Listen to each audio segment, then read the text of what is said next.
And we are going to talk about our curriculum and why it's important to follow our curriculum. It's a math, science, and nature curriculum.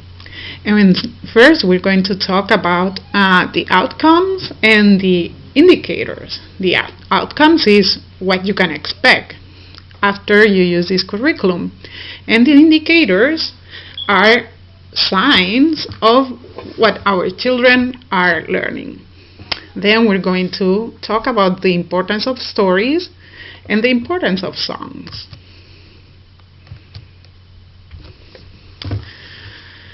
Well, outcomes and indicators are important because they contribute to language development. By that, what do we mean?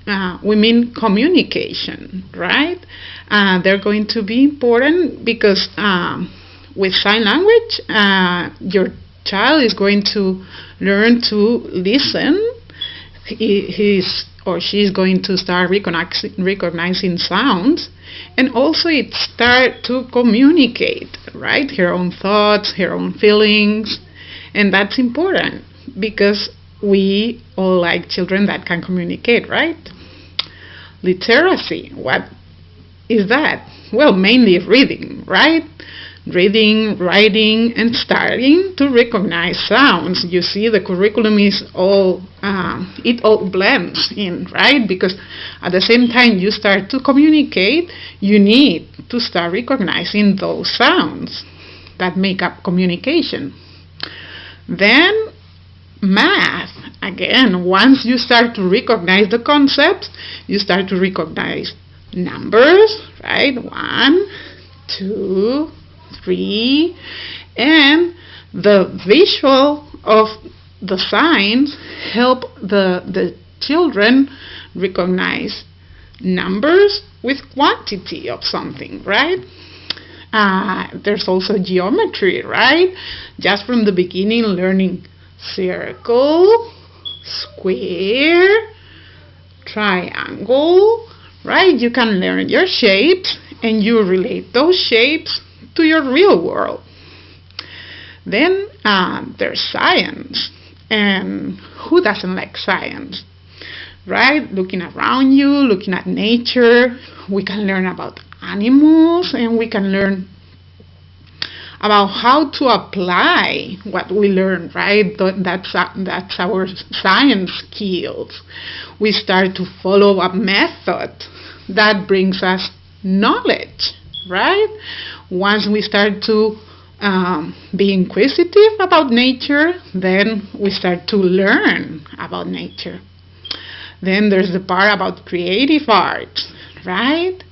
Not only visual arts, but there's also music, right? And you have to follow the rhythm, and you have to use movement, right? And then there's also, when you read stories, for example, the drama part, right? You start to recognize feelings and to act out those feelings.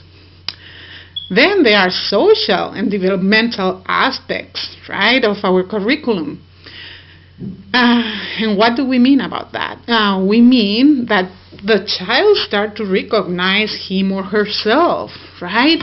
He or she is an individual with her own feelings, and then they start to recognize those feelings and start to try to control those feelings, right? There's also the social aspect of working with others, right? We have the parents who help the kids. We have the teacher teaching the kid. There is cooperation. We help each other, right? Have a good time, have fun. And then there are relations. They learn about their family, right? Dad, mom. They learn about friends, right? And that's a good thing. There's also the approach to learning. How do our children learn? Well, mainly through participation, right? We're gonna ask them to repeat the signs. And also through reasoning. When we read a story, they're gonna want to know what comes next. When we sing a song, they're gonna be trying to relate the signs to the words. Then there's also the physical health and the developmental traits of our curriculum, right? There's movement when we sing, and there's also the practice, right? Practicing signs once and again, and not only that, but healthy habits, right? When we read some of our stories, we have children doing what they're supposed to do and not doing what they're not supposed to do, right? There's always something new to learn. About the stories. Well, stories are so interesting. Who doesn't like a good book, right? And why not learn some math, like numbers, shapes, sizes, sets, and opposites, right? We have, for example, the very hungry caterpillar, right? We learn about numbers, we learn about sets, we see the shapes and the colors. Then there's the part of science and nature. We have books about animals or insects. We have books about seasons, how seasons change. And there's also the weather, right? And what's appropriate for some kinds of weather and what's not. Then there's the social and development aspect of the stories, right? In the stories you find friends. You go for a walk with your mother and you express your feelings, right? You see how others act and you learn to act yourself accordingly to the situation.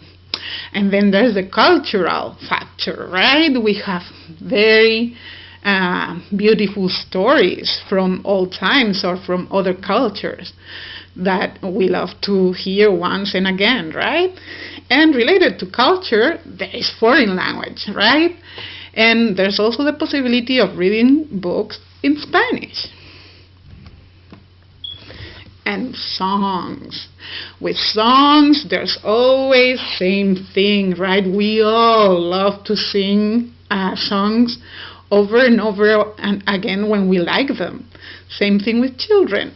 They learn their numbers, they can learn shapes, again, sets, right? Your 5 little Indians.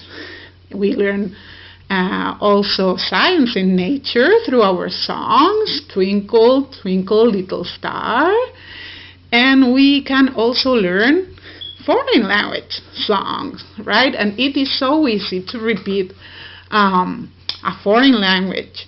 When you listen to the song, it's so much easier to improve your pronunciation and to remember the words. So it is very useful to follow a curriculum with the characteristics of our curriculum.